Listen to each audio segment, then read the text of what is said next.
ask you, when you look at the planes that you want to put in the air, how confident are you that you can get back to pre-COVID capacity soon? I mean, I think what's holding us back at the moment a little bit is trying to get our planes back in service. Obviously, many of them require C checks and heavy maintenance checks, and everyone else is doing that. So I think by the end of 2023, we'll be in a good position. 2022, more or less all our fleet will be back. And then I think we can start talking about going back to 2019 pre-COVID conditions. Mm-hmm. You're adding these long-haul flights at a time when the fuel costs is going up. How big a concern is that for you?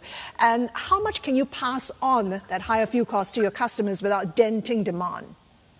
Yeah, right now I think what I've noticed is that travel has become much more valuable in that people haven't traveled for 2 years. So people are prepared to pay more. Both in AirAsia and AirAsia X, we're able to recover the full cost of fuel, which is at its very high level. So demand is very, very strong. Obviously, people were paying before for COVID tests and extra kind of medicinal requirements, but that's all gone. So in some ways, fuel has taken the place of those health costs.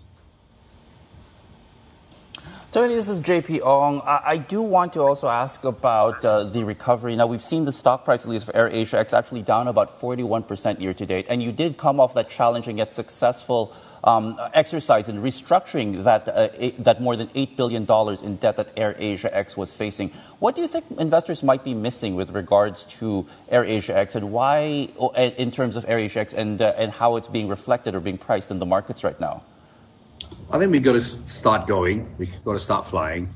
Also, we've been classified as PN17 companies in the Malaysian Stock Exchange. We're working through those things. I think that will be a big catalyst to stock price recovery. So I think the next kind of issue that we're facing now is to get our PN17 issues removed and then start flying. Then I think time will tell.